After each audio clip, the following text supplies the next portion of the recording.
una mayoría que hace lo que quiere acaba siendo una tiranía, aunque sea de la mayoría, y una tiranía de la mayoría es tan despótica como la tiranía de un solo hombre.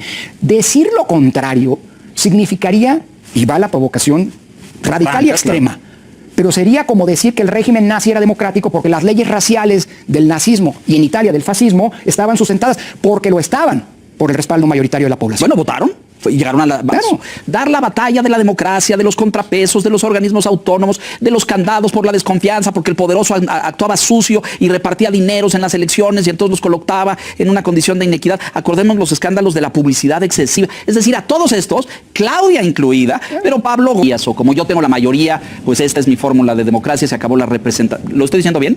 Sí, digamos, el punto es que Morena y aliados argumentan que están defendiendo la democracia, porque la democracia es el gobierno de la mayoría.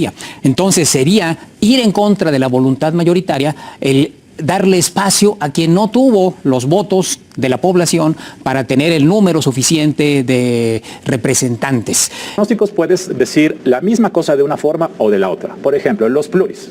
Es cierto que los llamados pluris han sido usados en muchas ocasiones por los dirigentes de los partidos para darle privilegios a sus cuates, a sus leales. Eso es cierto. También es cierto, por ejemplo, que el dinero de financiamiento de los partidos a veces se lo quedan las dirigencias de los partidos. Eso es real. Pero entonces, tú puedes decir a la gente, los pluris son buenos o malos. La gente te va a decir, son malos, quítenlos. Pero también puedes decir, Estados Unidos sobre si tú preguntas, ¿quieres que quitemos dinero a los partidos? El 99% de la gente va a decir sí. Pero si tú le preguntas a la gente... Un gusto saludarlos. Hoy lunes 18 de agosto del 2025. Pues sí, resulta que esta reforma electoral no le parece a modo al expresidente del INE, Lorenzo Córdoba, señalando que esa reforma violenta los derechos democráticos de la población mexicana. Hágame el bendito favor. Así es, claro, están acostumbrados que el dinero a derroche del pueblo caiga en manos de unos ladrones corruptos, ¿sí?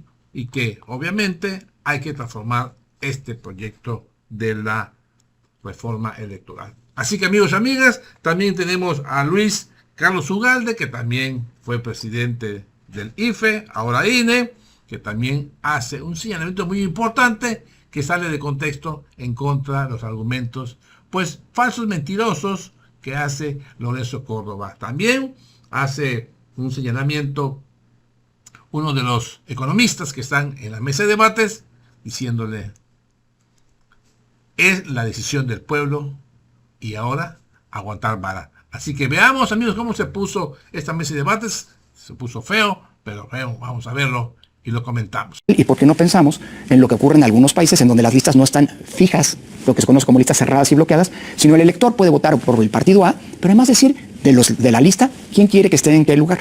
Y esto, es decir, el elector ordena el orden de la lista. Y yo lo de inmediato lo que digo es, si esa va a ser la reforma, de pie me paro y aplaudo, porque eso le da más poder al elector, no le quitas esta representación del pluralismo. Yo creo que no hay que darle muchas vueltas. Eso no es democracia. Así de sencillo. La democracia es una forma de gobierno que se caracteriza históricamente por la inclusión de todos, porque justamente se construyó para ir en contra del poder absoluto. Quien diga lo contrario está mintiendo. Las democracias modernas nacen como para confrontarse contra el poder absoluto de los reyes. Así nacieron las democracias modernas. En los estados nacionales pues no se podía juntar todo el pueblo en la plaza y por eso derivaron en democracias representativas. Pero además en esa historia, las democracias ya no basta. Las democracias ya no son solo el gobierno de las mayorías. Lo son sin duda, pero no solo. Porque, como dice la teoría clásica, Tocqueville en adelante, una mayoría que hace lo que quiere acaba siendo una tiranía, aunque sea de la mayoría, y una tiranía de la mayoría es tan despótica como la tiranía de un solo hombre. Decir lo contrario significaría, y va la provocación radical y extrema, pero sería como decir que el régimen nazi era democrático porque las leyes raciales del nazismo y en Italia del fascismo estaban sustentadas porque lo estaban por el respaldo mayoritario de la población. Bueno, votaron. Y llegaron a la... Pero además gozaban del consenso. Claro. Es decir, había un consenso en torno a las leyes raciales. Es una distorsión. Esas leyes no son democráticas porque, hombre, mandaban a la hoguera. Claro. O sea, mandaban a la minoría al exterminio. Nadie sensato puede decir eso. Pretender, es que somos la mayoría y por lo tanto... A ver, sí son la mayoría y tienen el derecho a decidir, pero ¿quién les dijo que en una democracia la mayoría puede decidir lo que quiera? O hacer lo que quiera. O pisotear al marginado. En la historia de la democracia hay 3 límites a la acción de la mayoría. hay muchos más, pero hay 3 que son fundamentales, que son los que algunos autores llaman los derechos de las minorías. Uno, los derechos de las minorías contra las mayorías. Uno, los derechos humanos. Claro. O sea, los derechos humanos Son irrenunciables, claro. Pero además son un mecanismo para confrontar al poder, el que sea, el poder del tirano, el poder del déspota, el poder del dictador, pero también el poder de las mayorías. Claro. Segundo, el derecho de las minorías de poder existir. Si tú mandas al... Aunque no esté de acuerdo, pero no me tengo que mudar de este país, Hombre, ¿no? Claro. Sí, y tercero, que las minorías tienen que tener el derecho de ser tomadas en cuenta. El juego democrático es un juego Ser escuchadas. de interlocución, de escuchar al contrario. Morena acabó con eso. eventualmente. Morena no dialoga con De la acuerdo, oposición. pero Lorenzo. lo que hemos visto en los Los últimos 7 años. Así es. Y que nunca vimos. Andrés Manuel se reunió con los líderes de los partidos de oposición. Pero además lo que decías, citando a Pablo Gómez, bueno, vamos a hacer foros de escucha, pero aquí les vamos a aplicar nuestra mayoría. Ya lo dijo ese, que era el demócrata. Fíjate nada más. Esa es en la toma de las decisiones de la cosa pública. ¿Sabes qué me escandaliza? De verdad, y reconozco que a lo mejor puedo ser juzgado después de escucharte como ingenuo. Pero yo vi a... fila es larga, Leonardo. Sí, pero yo vi a todos estos por décadas, Lorenzo. Claro. Dar la batalla de la democracia, de los contrapesos, de los organismos autónomos, de los candados por la desconfianza, porque el poderoso actuaba sucio y repartía dineros en las elecciones y entonces los colocaba en una condición de inequidad. Acordemos los escándalos de la publicidad excesiva. Es decir, a todos estos, Claudia incluida, pero Pablo Gómez, Andrés, todos, Ricardo mismo, hoy líder. Adán no, porque acaba de llegar y acaba de llegar con ganas de mucho negocio, por cierto, pero otros... defender ¿Y qué pasó? ¿Se nos olvidó? ¿Qué pasó? ¿Hay una traición ahí? ¿O ya sentado en el...? Sí, es traición, ¿no? Yo creo que hay una inconsecuencia, o que te habla de demócratas de ocasión, ¿no? Vuelvo a insistir, la lucha por la democracia es una lucha para que poder tener condiciones de acceso, ¿no? A partir del voto libremente emitido y reconocido en su expresión, ¿no? A los espacios de representación y a los espacios de gobierno. Cuando estás en el gobierno, la democracia siempre incomoda, ¿no? Y ese es el verdadero test de un auténtico... Bueno, lo dijimos al llegar principio. al poder y no caer en la tentación de ejercer autoritario. Lo dijimos al principio cuando venía esta crítica, cuando ya Morena estaba en el poder y le molestaba la crítica al señor presidente, ¿no? Y no decía que era el más criticado en la historia, él y Madero, en fin, una serie de excesos brutales. Pero llegas al poder, pero quieres ser tratado como oposición. Pues no, ya eres el que gobiernas, ya hazte cargo. Sí, PRD, por cierto, pero hay una agrupación nueva que está tratando de obtener sus registros. Se dice que es muy complicado obtener un registro de partido político en México. Acabamos de publicar en El Financiero una encuesta sobre la percepción de la gente hacia los partidos. Morena, pues obviamente sale muy arriba, claro. Y vemos justo lo que decías ahora, pues la oposición, partidos de oposición muy desacreditados ante la población. O sea, ¿hay espacio para nuevos partidos? O sea, la gente, la ciudadanía requiere nuevos partidos en México. Mira, Víctor, los partidos políticos son instituciones que están en crisis, instituciones vitales para la democracia, porque no hay democracia sin partidos políticos. No lo digo yo, lo decía incluso Hans Kelsen, ¿no? Pretender una democracia sin partidos políticos, es decir, estos cuerpos que agregan, digamos así, posturas ideológicas y políticas en específico, es pues, o producto de la... Pero no existe en la historia, ¿no? O bueno, o nos remontamos a Grecia. No, pero aquí no hay una democracia representativa. Claro. Todas las democracias representativas requieren partidos. Pretender que hay democracia sin partidos, insisto, decía Kelsen, es producto o de la hipocresía o de la ilusión. A ver, sin embargo, y es un fenómeno global, los partidos políticos están viviendo graves crisis de credibilidad, ¿no? Y esto está fomentando, por cierto, un fenómeno que no necesariamente es democrático, al contrario, tiene visos de autoritarismo, claro. Visos de autoritarismo, que es la personalización de la política. Entonces cuentan más las personas y no los partidos, que acaban institucionalizando la vida y la lucha política. Como fue el caso de aquí. Dicho lo anterior, sí, eso es un fenómeno real. En México es algo realmente que está ocurriendo. Lo que pasó en Durango, por ejemplo, en las últimas elecciones es muy curioso. Ganó un candidato presentado en coalición por el PRI, por el PAN, pero sin logos. Es decir, estaba el nombre, un buen candidato, entiendo, pues ganó, pero no estaban los logos. ¿Por qué? Porque esto habría implicado un costo. Es decir, es un caso extremo, digamos. Y ganó la persona y no la organización. Yo creo que los partidos tienen que hacer un grave ejercicio, profundo ejercicio de reflexión. Ha habido un vaciamiento ideológico, ya no está claro qué es la derecha y qué es la izquierda, ¿no?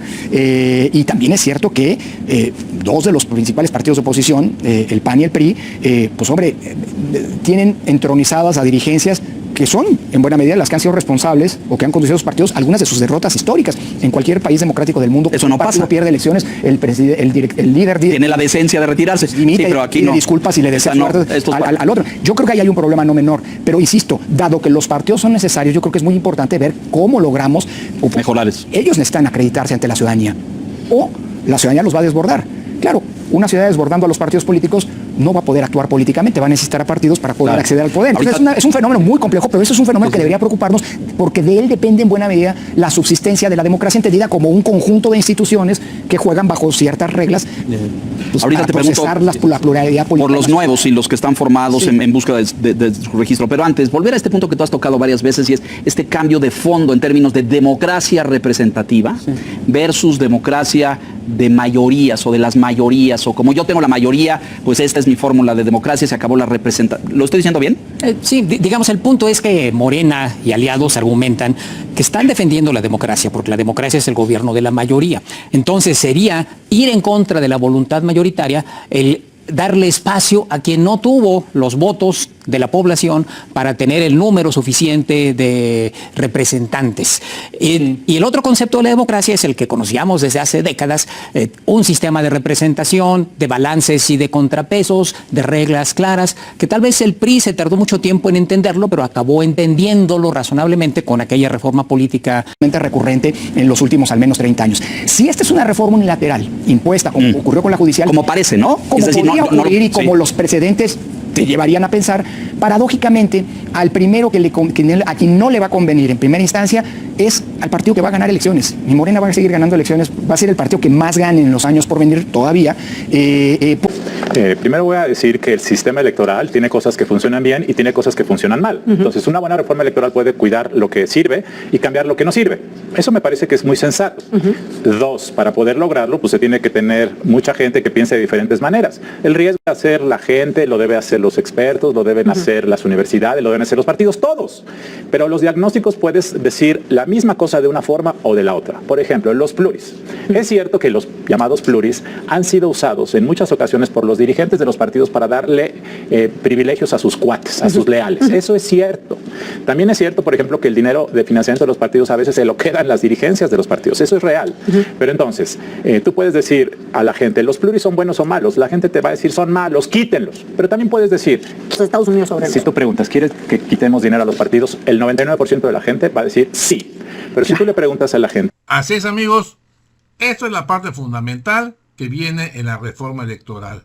Aún siguen inquietos, molestos, nerviosos, porque esto viene ya de una manera decidida, que lo importante, los ejes importantes es que los plurinominales sean elegidos en base al voto popular, que los presidentes solamente van a tener dinero, los presidentes de los partidos políticos solamente van a tener dinero en temporada de elecciones, cuando haya elecciones, llámese municipal, estatal, federal, lo que ustedes quieren, senadores y diputados. Y el último, el más importante, es que estos plurinominales tendrán que hacer un trabajo territorial, que es muy importante señalar que creo que el dinero, que es lo que está pues poniendo nerviosos a estos políticos y dicen no responder a la democracia de este país, que están rompiendo con los principios de la Constitución, pero algo muy importante, para eso existe el consenso del pueblo, un pueblo que siempre fue pues olvidado, y aquí lo importante es apuntalar una reforma en donde la democracia, esta democracia la decida el pueblo, el voto del pueblo y no los mismos, y que el dinero se acabó, porque aquí es una robadera impresionante. Así que amigos, amigas, ahí está la información, saquen sus conclusiones y mándenme sus comentarios, aquí los leemos. De mismo modo, les pido que me regalen su poderoso like, compartan las notas si es de su agrado. De mismo modo, si no lo ha hecho, los invito a que se suscriban a su canal Legión Política. Yo soy Francis, nos vemos pronto, adiós.